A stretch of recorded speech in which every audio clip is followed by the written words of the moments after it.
Welcome to the Knight and Rose Show, where we discuss practical ways of living out an authentic Christian worldview. I'm Wintery Knight. And I'm Desert Rose. Welcome, Rose. So today I wanted to do an episode where we study the book of James, which is in the New Testament. And if our audience remembers, we actually did one of these Bible study episodes before on my favorite book of the Bible, which is Philippians. And that was episode number 18. So we're going to do something in a similar format for this one, where we kind of look at the background of the book and explain all the conditions under which it was written. And then we're going to go through it verse by verse. So it'll be pretty good for everybody, even if you're doing some sort of chore. You'll hear the scripture, and then you'll hear the parts that were practical for us. So that's what's ahead. And we hope you enjoy it. Excellent. Yeah, I had so much fun with the Philippians episode. So I was excited when you suggested doing a study on James. So why don't we start with talking about the author?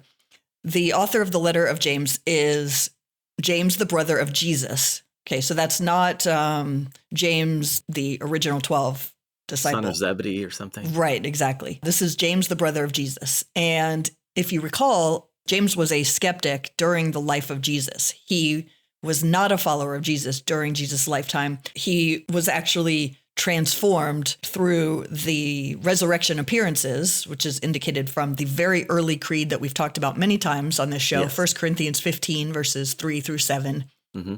And so he went from skeptic to passionate follower of Jesus and even leader of the church at Jerusalem, which was a very, very big deal. Mm-hmm.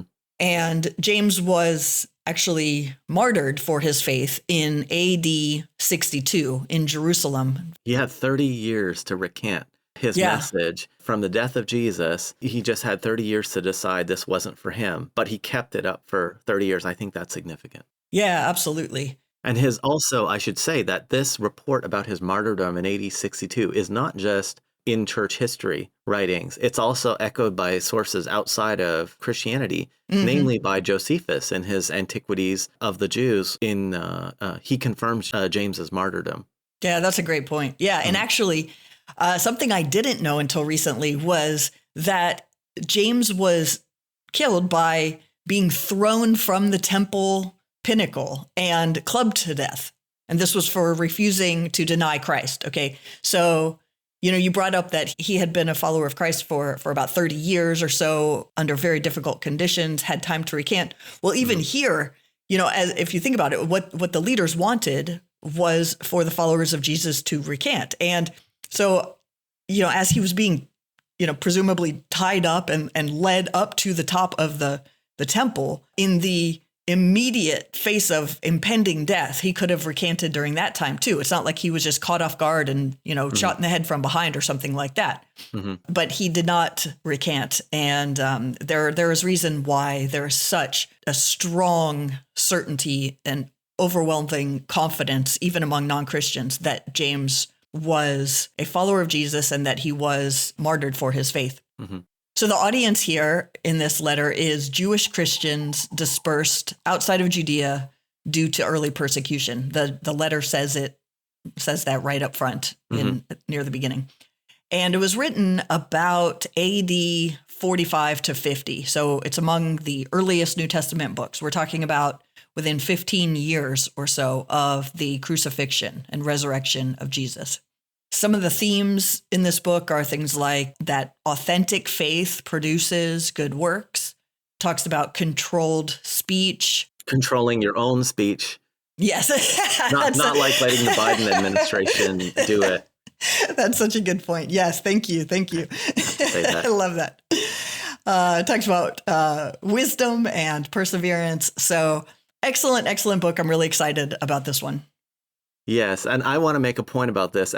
Since we've been interviewing J. Warner Wallace, and he talks about this chain of custody in his Cold Case Christianity, I've started taking an interest in what the chain of custody is for a particular book. So there's several streams of preserving the documents from the author through history, and the book of James is in the Jerusalem or Judea chain. So this is a very prestigious chain that is right where the events happened, and it leads to authors you might have heard of like Origen and Eusebius. It's a chain that has enormous manuscript evidence. So the reason we're talking about all this is so that our listeners will go, oh, I have to choose, which books of the Bible to present to my coworkers, to my non-Christian family members. And James is a powerhouse. Like, you have enemy attestation, you have early attestation, you have extra biblical attestation, you have great manuscript evidence, great chain of custody. This is the book that is, it's one of them that is very reliable. Yeah, absolutely. So what we're going to do is we're going to read several verses from this book and then comment on them. We're not going to read every single verse. It's not because we're trying to skip the hard verses or something like that. It's for the sake of time. We're just going to read the verses that we want to specifically comment on in a reasonable amount of time. Mm-hmm. So I'm going to start with chapter 1, verses 2 through 4, and then I'm going to skip down to verse 12. And I have a couple comments on that. So starting in verse 2, it says, "Count it all joy, my brothers, when you meet trials of various kinds, for you know that the testing of your faith produces steadfastness. And let steadfastness have its full effect, that you may be perfect and complete, lacking in nothing." So very countercultural, right? Count it all joy when you suffer. Yeah. And verse 12 says, "Blessed is the man who remains steadfast under trial, for when he has stood the test, he will receive the crown of life, which God has promised to those who love him." All right. So, a lot of people today in Western culture, and this is actually spreading throughout Africa and the global South, throughout South America, is the prosperity gospel. Yeah. I really despise the prosperity gospel because it is a false gospel. It is not the true gospel. It promises people things that God did not promise. And so then when people are disappointed, they think, oh, I can't trust God. Well, it's not God who you can't trust. It's the people who taught you the prosperity gospel. So just a quick point here. When people are quoting passages, a verse here, a verse there to support some sort of idea that God's going to make you rich and healthy and free of any sort of pain or suffering, if you have enough faith, those verses are almost always taken out of context, for one. So we must read the verses in context. Also, it's more often than not, it's almost always, I would say, Old Testament passages that are quoted here. So not only do we have to take the context into consideration, but oftentimes we have to look and see, is he talking to the nation of Israel? Is he talking about flourishing a nation versus individuals? That is often the case. And certainly in a theocracy where everyone is on the same page with following the law of God, there was definitely more promise of thriving in this world. And, we know that the more an entire community, a nation walks with God, follows God closely, everyone's going to be generally better off. That does not mean that we will never get cancer, that we will always get the job we want, that we will always be wealthy financially in this world. And I'd say the New Testament, reflects our time and our culture better than probably the Old Testament time and culture of the writing. So oftentimes what we have is spiritual rewards now, but also suffering now, and eternal joys forever on the new earth, in the heavens and on the new earth. Yeah. I would say you probably, if you're an authentic Christian, there's probably going to be relationships you have where your reputation is a bit ruined. So I'm thinking about one of my coworkers who he just sent his daughter off to study biology at a university. And I said, hey, let me get you the comprehensive guide to science and faith because you're a Christian. She's raised in a Christian home. I don't know what she is. And he said, no, I don't think I want to do that, Wow. And another thing I said to him was, what do you think about the fact that young people, look at this news article. I sent him a news article.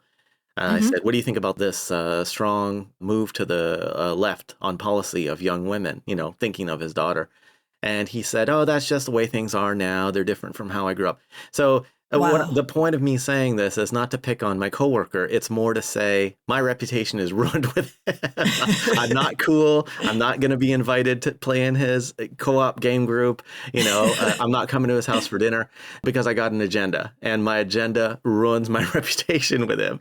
And I think we should be Like that. You should be saying, my advocacy for bosses' parties causes people to think I'm weird. And that's okay, because that's what James says is supposed to happen. Yeah, yep, exactly. And as with happened to James and several others, it could be a lot worse than losing your reputation with non-Christians, right? Right. So. All right. So my passage is from chapter 1 as well, but it's verses 13 to 18. So let me just quickly read that.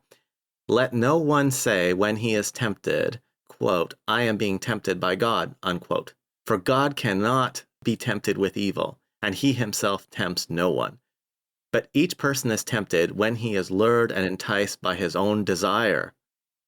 Then desire, when it has conceived, gives birth to sin, and sin, when it is fully grown, brings forth death. Do not be deceived, my beloved brothers.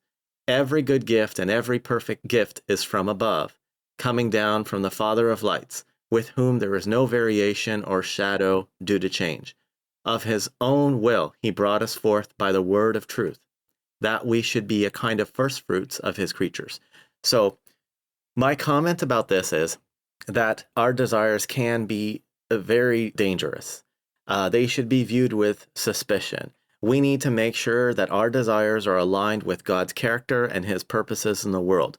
What we don't want to do is have this kind of cosmic butler view of God, where it's our desires that are really leading, and God is really more like our servant. Okay? And actually, I am seeing this a lot. I kind of am aware of some of the trends that are going around with young people. There's like a strain of people that are using or trying to say that with their thoughts, they can manifest outcomes because the universe will give them the goodies that they want if they just journal it, or it's a very or speak it, and it's a very kind of new age view that there's a long history of this if you look this up. But basically the idea is that you can coerce the universe into giving you what you desire in a variety of ways. So people might have heard of the book The Secret and the law of attraction. Yep. I could say a lot about this, but what I want to say is that this is antithetical. Just read the Bible and see, what you should be doing, and you will be more interested in desiring what God wants rather than thinking that God is going to give you what you want. Yeah, well, I was going to tell people just follow your heart. What? No. But you kind of ruined that, so I guess we're just going on. Okay. Yeah, a lot of times people will ask me, people who want righteousness and really want to please God, will say, and who tend to be kind of self-condemning, will say, I'm just so angry at myself. I'm so frustrated. I feel so hopeless because sometimes I have a desire and it's not good. And young men will say, I notice a pretty woman. What am I supposed to do? Am I just condemned right then and there? Or, I have this desire for something I probably shouldn't desire. And they just seem really frustrated with themselves. And I think about how we're human beings. I don't think we can prevent noticing someone who is attractive or noticing something that is beautiful or desirable or whatever. But we see here in this passage, especially verses 14 and 15, that there's kind of this process, right? We can notice something, we could even desire it, but when we invite an inappropriate desire into our mind and we choose to entertain those inappropriate desires and dwell on them and enjoy them and have fun entertaining those thoughts and invite those thoughts back the next night or day or whatever. And that's when we start to see these desires give birth to sin. So it's kind of like sin is the next stage after a simple desire, right? Yeah.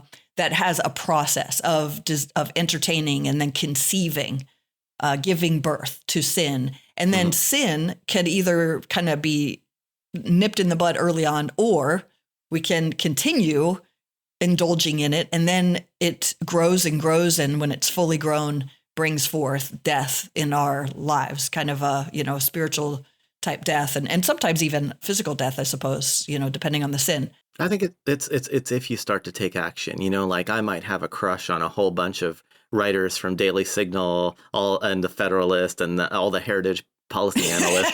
And then, I imagine in my head, oh, I'm going to write to them. I'm going to write love letters to them, and they're going to, be so excited. But if I don't do anything about it, then it's not a big deal because most of them are married. So you just want to keep right out of that. But that's, that's the point. It's if you have an attraction or a temptation, you think about it, but just don't do anything about it. Find something else to do. You're adorable with the whole I have a desire to write a letter to a woman. That might have not been what I was thinking about, but I love it. I love it. Yes, that's so sweet. Really sweet. So a couple other verses here. I want to contrast this verse, what it says about God, these verses, with what Islam says about God, because I think a lot of people, our listeners, know that I've studied Islam quite a bit, do a lot of ministry to Muslims and such. Mm-hmm. And in Islam, according to Islam, Allah purposely leads people astray. I don't know if a lot of people know that, but the Quran is quite clear that Allah leads people astray on purpose, intentionally deceiving them. Mm-hmm. He does tempt them, and then he does condemn them for what he has done by leading them astray and tempting them and causing them to sin. And so that is a huge difference between Christianity and Islam. I'll let you decide what you think is better. And then also in Islam, God changes. Here we read that with God, the Father of lights, with whom there is no variation or shadow due to change. That's what James says. Whereas according to Islam, God changes his morals, personality, his word, the Quran. So he was an impersonal and non-relational entity of some sort before he created the universe somehow. And then ever since then, he does have a relationship with his people. They can't know him. People can't know him, but it's like a master-slave relationship, as the Quran describes it.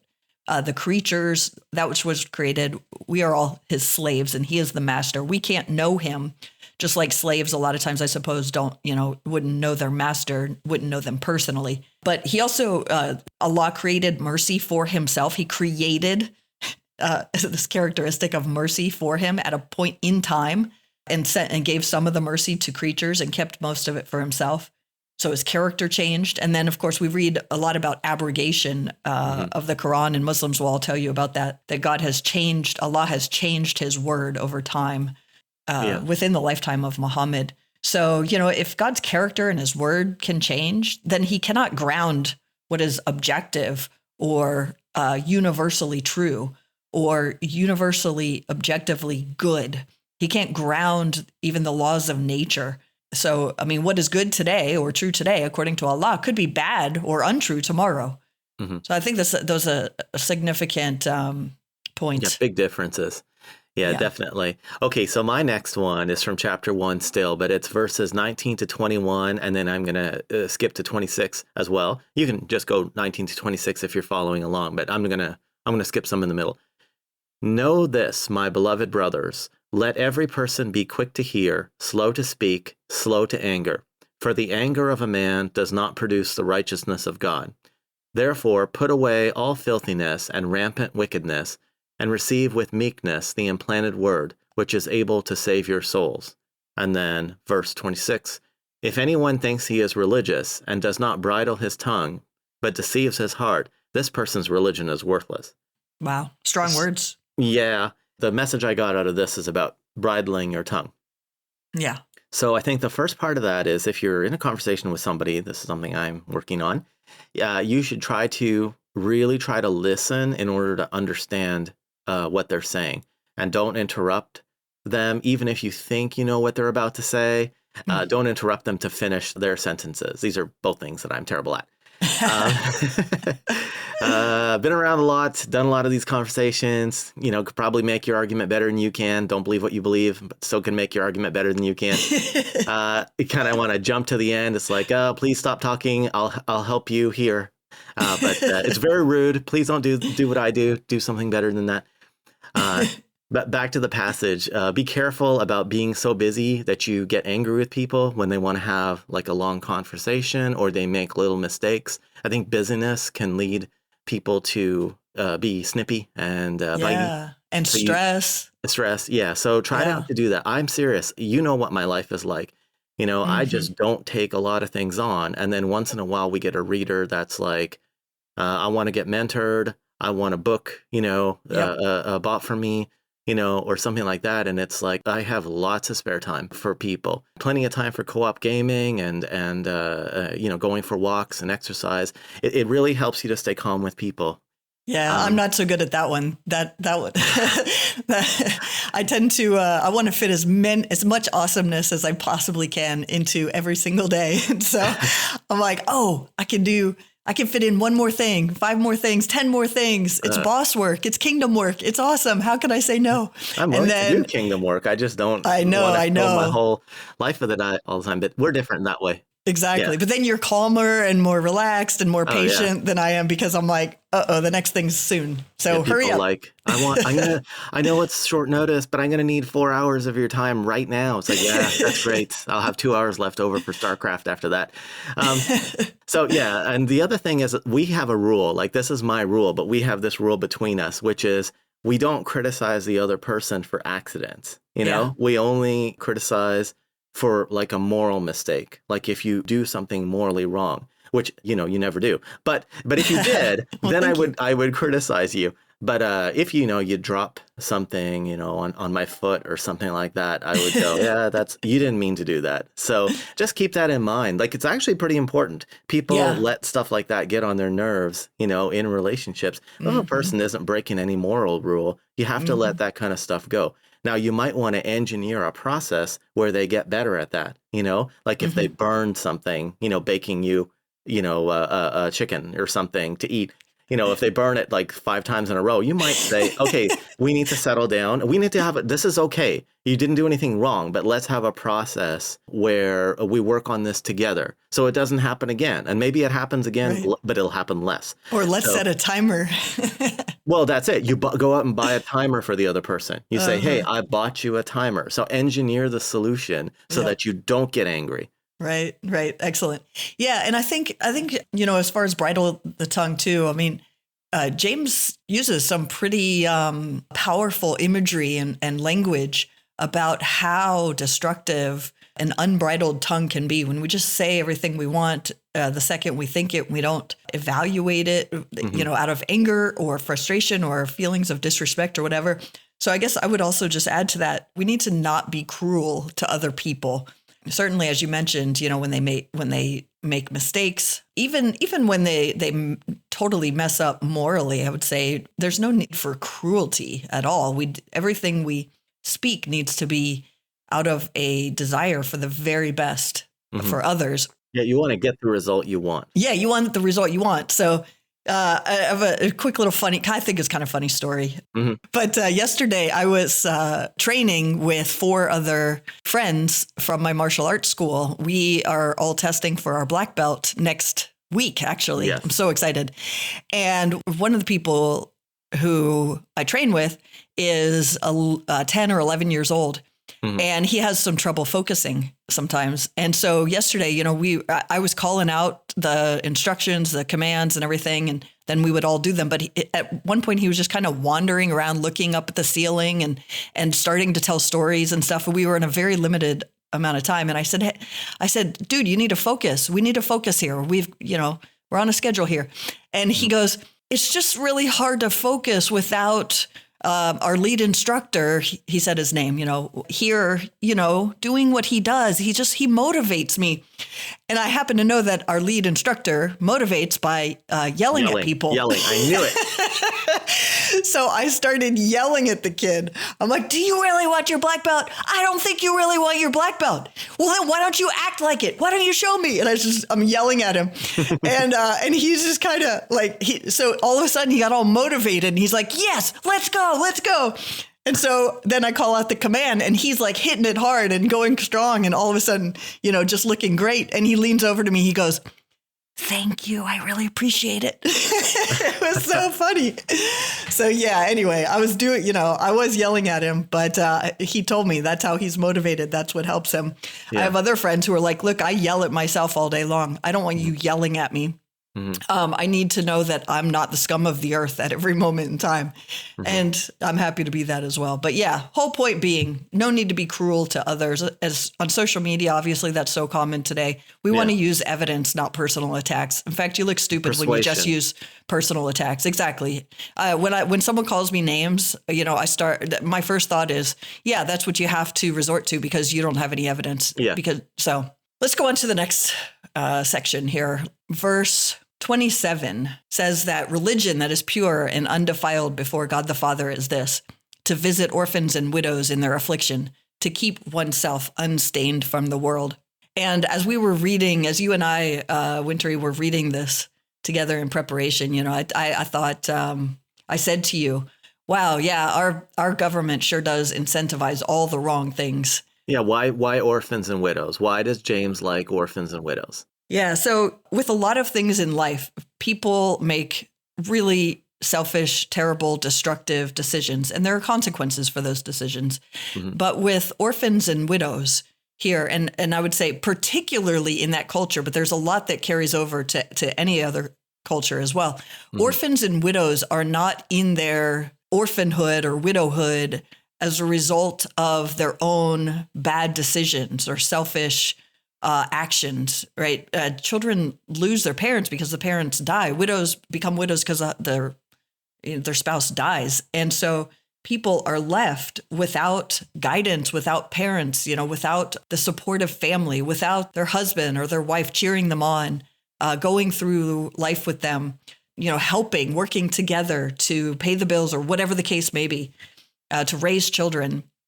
So these are people who are in difficult situations, alone and perhaps lonely because of things that happened that were not their own decisions. And so I think, that's a big part of course, orphans and widows were often in a much worse financial situation in the time of the writing of James. There are situations today in which widows have more than a widow would have had in that time. But nonetheless, these are people left without the support that they were counting on and desired and chose because of circumstances beyond their control.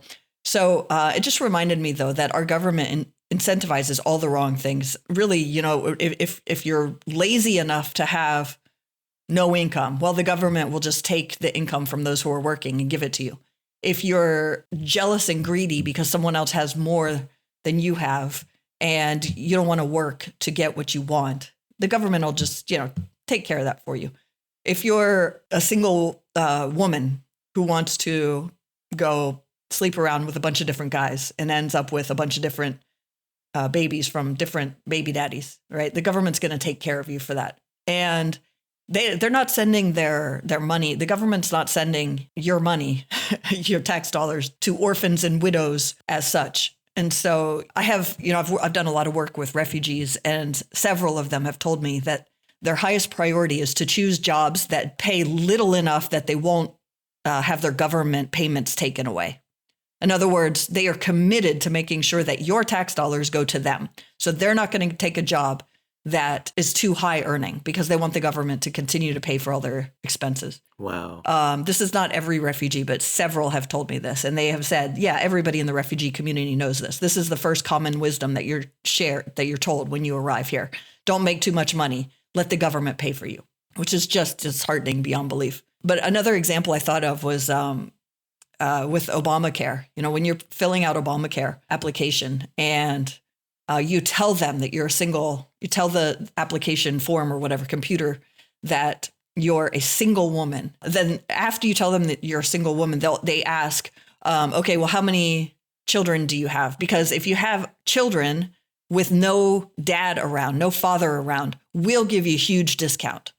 They also ask, do you have any felonies? If you're a felon, we'll give you a huge discount. They also ask, are you Native American? Because if you're Native American, we'll give you a huge discount. So people who are not sleeping around having babies with a bunch of different men, committing crimes and becoming felons, or born with a certain ethnicity pay full price, while people who are making those bad decisions are subsidized heavily by everybody else. It just drives me nuts. Mm-hmm. No, and a good expression to remember when it comes to these kinds of problems is whatever you subsidize, you get more of, and whatever Right. you tax, you get less of. So what we're really saying, Right. this is important. There's a problem right now that we're facing today in our society about the declining marriage rate.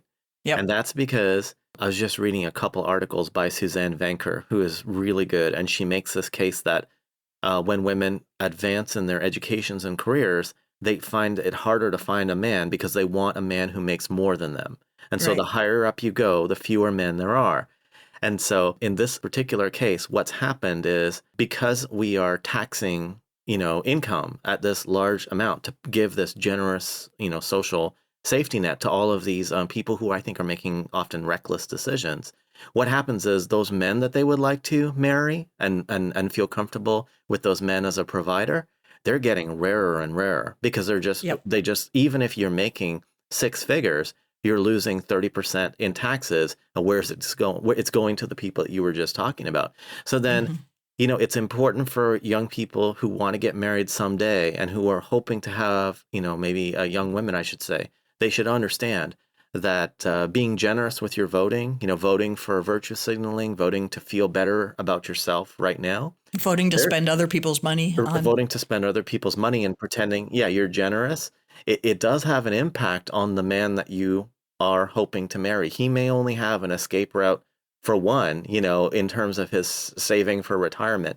He may just say, I have enough for me to retire, but I don't have enough for you and all these kids. Why? Because I've already given it at the office to all these other causes. Hmm. Yeah, and just to kind of reiterate something that anyone who's listened to the show for any length of time already knows is that you and I love voluntary generosity as the Bible commands. We both love Definitely. giving. Yeah.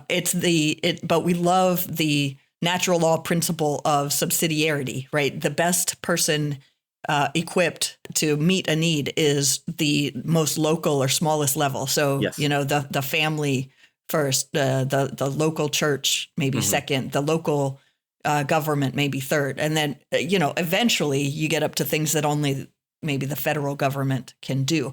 But you Yeah. don't take the federal government and say, let's make sure that everybody who makes under a certain amount of money gets access to everybody else's money with no accountability whatsoever. That cannot be done well. It is not effective. It is not helpful, and it gives us more of the decisions, like you said, that we don't really want. Yeah. All right. Let me move on to my next one, which Mhm. is in chapter 2, and it's verses 1 through 9. So let me try to read this quickly so we keep things moving. My brothers, show no partiality as you hold the faith in our Lord Jesus Christ, the Lord of glory.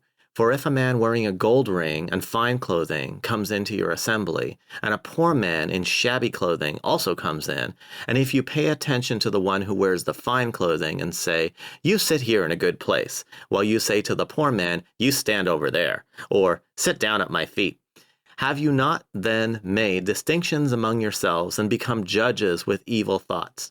Listen, my beloved brothers, has not God chosen those who are poor in the world to be rich in faith and heirs of the kingdom, which he has promised to those who love him? But you have dishonored the poor man. Are not the rich the ones who oppress you and the ones who drag you into court? Are they not the ones who blaspheme the honorable name by which you were called? If you really fulfill the royal law according to the scripture, which is, you shall love your neighbor as yourself, you are doing well. But if Mhm. you show partiality, you are committing sin and are convicted by the law as transgressors. Mhm. So this is, for me, critical. I'm a huge Shakespeare fan. I'm like Fuzz Rana. Both of us love Shakespeare. I didn't have the best wisdom growing up. I didn't grow up in the church, and I didn't. Both my parents worked, and so Shakespeare is like everything. And one of the biggest themes that appears in a lot of Shakespeare is the theme of appearance versus reality, right? Yep. Just everywhere you go, people are saying, this person has a good appearance. I should trust them. And then, kapow, that person betrays them, you know? Yep. So it's really good. Like one example is Macbeth, with the King Duncan trusting Macbeth, and Macbeth having a good appearance, but Mhm. actually, plotting to murder the king and take Right. over. So I think that this is really important. And today, what we're seeing is an epidemic of what that Bible passage has talked about. Yeah. Men are rating women out of 10. I can't stand it. It makes me sick. Please stop doing that. And women are saying, they're flipping through these dating apps and going, oh, if he's tall, that makes me feel safe. So this is really important to me. So just stop judging people by their appearance. Think about what you want them to do. Like if you're a Christian, think about whether this person is good at being a Christian, good at loving other people, good at serving God, and evaluate them for their ability to do those kinds of tasks, just like you would evaluate a job applicant in an interview. You don't go into an interview and go, oh, I have a good first impression of you. You're hired. That is the stupidest thing in the world. Instead, say to them, you're coming in for a coding job. Your clothes aren't that nice and your hair is a bit messy, but can you write code? That's what we need you to do. Yep. Yeah. And I want to add a couple of things about this passage too. Mm-hmm. So the standard for interactions for Christians and for everybody here, as taught in the Bible, is show no partiality. When you're dealing with someone who looks different than you, who acts different, someone who maybe you're poor and they're rich, or maybe they're black and you're white, maybe they're a man and you're a woman, or whatever. Mm-hmm. The standard is show no partiality. So this is incompatible with the spirit of the age of anti-racism, right? The Ibram X. Kendi garbage, which says that the way to deal with people today is to be racist against whites, to push down against and silence males and Christians. Mm-hmm. And God forbid that you're a white male Christian, then you're really supposed to be silenced and suppressed and oppressed and not given jobs and that sort of thing. And this is supposedly, anti-racism. It's actually obviously racism with the black-white issue, the skin color issue. Definitely. And so the Bible teaches a far, far superior ethic, which is to show no partiality. So it doesn't matter who's white and who's black, who's rich and who's poor, who's male, who's female, whatever else. You do not favor people based on their superficial, unchanging, out of their control characteristics. Yeah. And so it's the character that matters. Yes. It's the character that matters, and whether they want to cooperate with you for the gospel. That's the measure of a man and a measure of a woman. Right. Yeah, exactly. And I also think it's important here that James distinguishes what is bad about the rich when he condemns the rich in this example here. It's not the mere fact that they are rich. It is not the case that the Bible prefers or God prefers rich people over poor people, or that he prefers, as I more often hear from Christians, that he prefers poor people. James explains what's going on here when he gives these examples of what makes the rich bad is not having lots of money in and of itself, but it's using their power to oppress other people. So if you're, if you've made a lot of money and you're using it for God's glory and you're being wise with it, and you're just, that you recognize that you are a steward of a lot of extra resources and therefore have a lot of extra responsibility and probably more accountability to God for what you did with it. That's great. There's nothing wrong with being wealthy, financially wealthy. Yeah. If you're using it to oppress people, silence people, harm people, then that's who the Bible is talking about. That's certainly who James is talking about when he warns of wealth. And we've talked about in our socialism issues, episodes rather, about more of what was going on in some of those other passages. Go back and listen to those. Those were really good. And you did make that point in that episode. Let me just give you a quick example. So the Secretary of Energy right now is a guy named Chris Wright. He has 1 million degrees in engineering from places like MIT. And he's probably wealthy because his background is private sector energy development. So should I fear him because he has more money than me? Or I think what his thing is like, hey, I'm WK, I'm going to bring in some nuclear power and you're going to pay less for electricity. I'm like, oh, I'm so scared. I'm not scared. Okay. The guy I'm scared about is like the Canadian Liberal Party prime minister right now who's saying we're going to net zero. We're going completely off of coal and gas. You're going to drive a horse-drawn cart and like it. This is the guy who wants to coerce me. He's the one who's going to drag me into court. He's the one who is going to oppress me. So money isn't the issue. It's whether the rich person is going to try to make my life better or whether they're going to try to use the law and power to constrain me and, take away the money I want to give to people or, things like that. That's the concern. Yep, exactly. So let's go on to the next few verses in chapter 2, verses 10 through 13. They say, "For whoever keeps the whole law but fails in one point has become guilty of all of it. For he who said, 'Do not commit adultery,' also said, 'Do not commit murder.' If you do not commit adultery but do murder, you have become a transgressor of the law. So speak and so act as those who are to be judged under the law of liberty. For judgment is without mercy to one who has shown no mercy.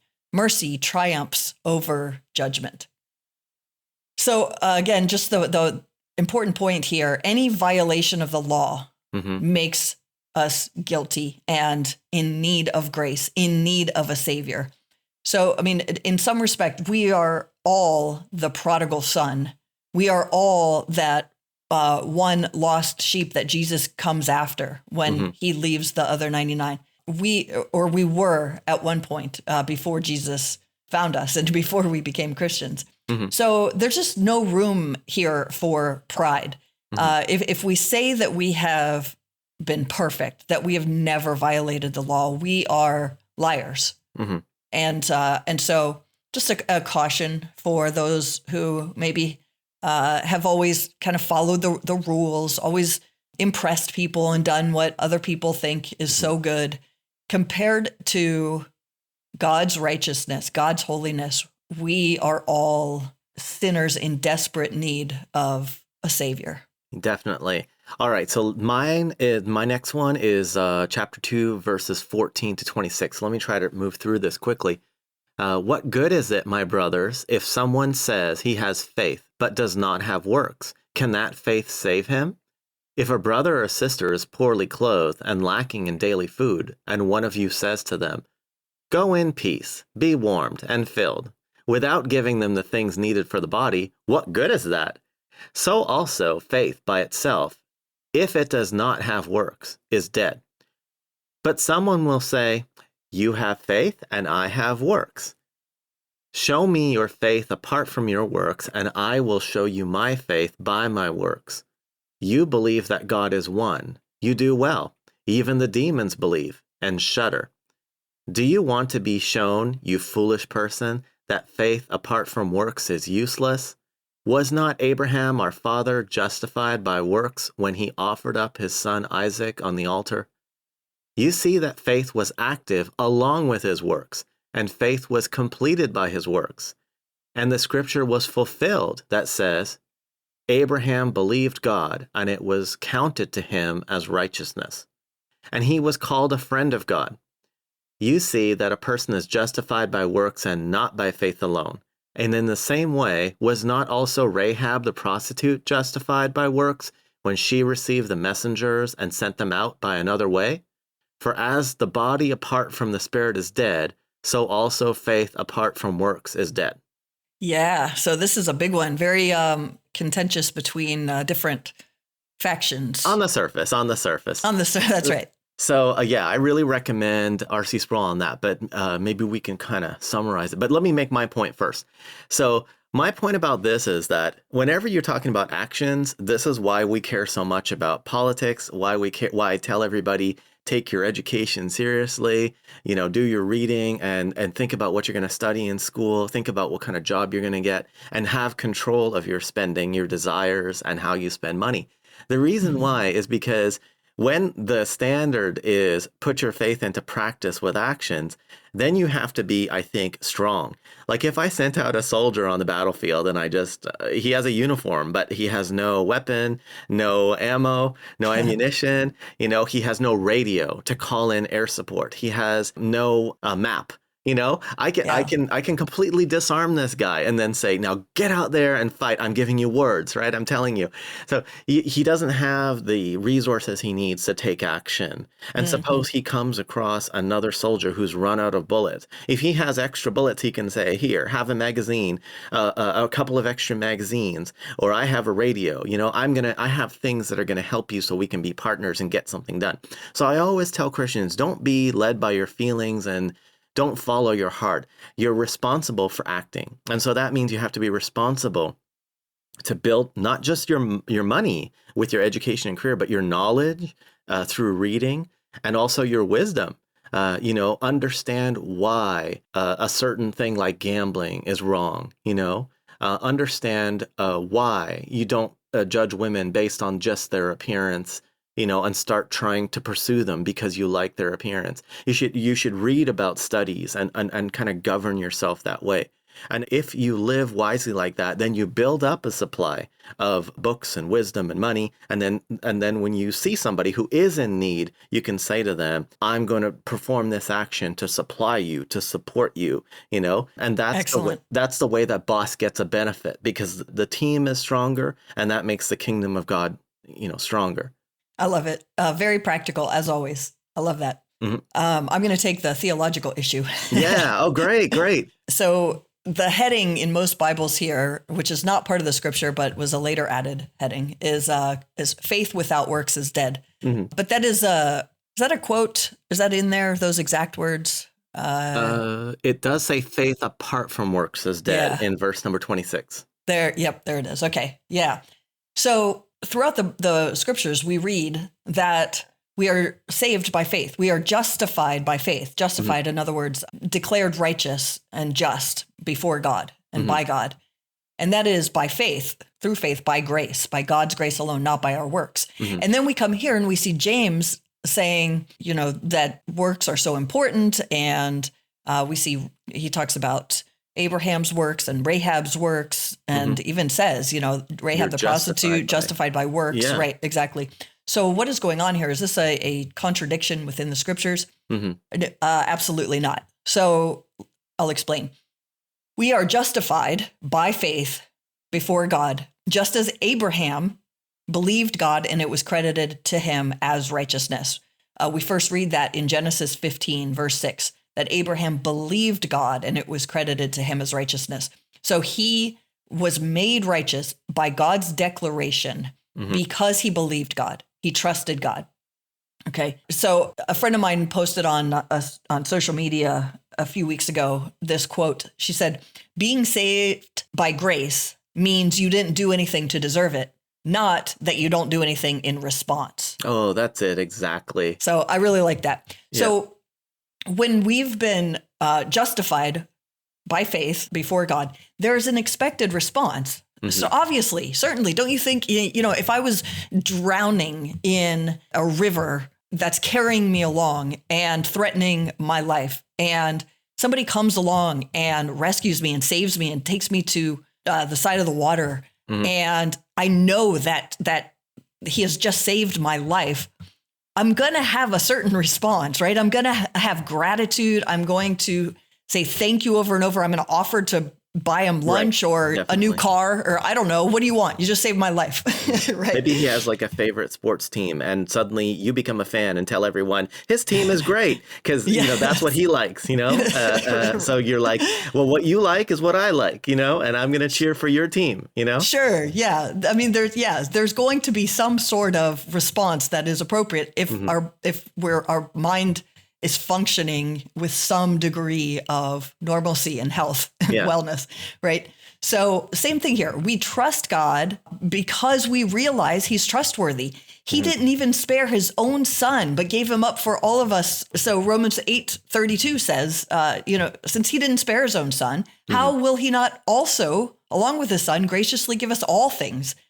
Of course, he didn't spare the very best, most precious, most amazing thing he had. So why would we think he's going to withhold any other good thing from us? Definitely. He is trustworthy. He is reliable. And so when he commands us to trust him and he tells us what's good, then we put our trust in him. We can trust him with that. He's the one who saved us. He's the one who took care of our biggest problem. I've talked about this before where I there have been times when I thought something was my biggest problem in the whole world. A death of a loved one, the flooding of my house, a terrible cough or health issue with no idea of what was wrong or how to do anything about it. Or, and I'm thinking my problems are huge. And then the Holy Spirit reminds me, no, that's not your biggest problem. Your biggest problem is your sin. And I've taken care of that for you. I've paid the penalty on the cross for you. Obviously, that's going to result in a certain response from me. Okay. And so God has given us a heart that desires righteousness. And if justification has occurred by faith, there will be a response. So James gives a couple of examples of what this looks like. He gives an example from the life of Abraham, who he's just told us was justified by faith alone. And then he gives us another example to teach the result of the response of faith, of that justification, rather. He says, Abraham was even willing to sacrifice his own son. Okay, so Abraham trusted in God. He was willing to sacrifice his son because he's already been justified. God has already given him everything. He's already taken care of Abraham's biggest problem, which is his sin. And so this event demonstrating Abraham's justification to people occurs at least 25 years later after his justification before God by faith alone. About 25 years later, he's trusting God with his only son and putting Isaac into God's hands and saying, I will obey you. I will do whatever you want, even if it means losing my own son. And so as R.C. Sproul talks about, our justification by faith is before God. We are made righteous before God. But when after that occurs, our works is kind of our justification before others. It shows others and shows God, but primarily shows others what God already knows, that we are truly God's. We are truly justified because, this response is the appropriate response of someone who has been forgiven. Obviously, this doesn't mean that God will heal every affliction, that he will heal every addiction, that we will never struggle again, that we will never sin again, that we'll never fall short again. Obviously, that's not the case. Sanctification is a lifelong process. But there will be fruit that is evident to others. Yeah, definitely. And I think when you're in a context of a relationship with God, like the more stuff you do together, or the more you kind of put yourself second, put the other person first, it builds a history, between the two of you. And Definitely. so you don't want to shy away from these actions. It's one thing to have warm thoughts about somebody, but when you actually say, "Hey, I know you," like I said, go to a football game with God. You don't really like his team, but you standing up, cheer, you wave a big flag, you study up before the game so that you understand what's happening. This is all part of the friendship. This is all part of the relationship. So we don't want to miss out on this. And then if you believe in rewards in the afterlife, as I do, definitely these good works don't save you, but they have an effect on what kind of afterlife you're going to have. So I think definitely make every effort to add actions onto your beliefs. Store up treasures in heaven. Yeah, store up treasures in heaven. All right, so we're definitely going to need a part 2 because we got chapter 3, 4, Yes. and 5 left. So listeners, tune in next time. But for today, we need to stop. So listeners, if you enjoyed this episode, please consider helping us out by sharing this podcast with your friends, writing us a 5-star review on Apple or Spotify, subscribing and commenting on YouTube, and hit the like button wherever you listen to the podcast. We appreciate you taking the time to listen, and we'll see you again in the next one.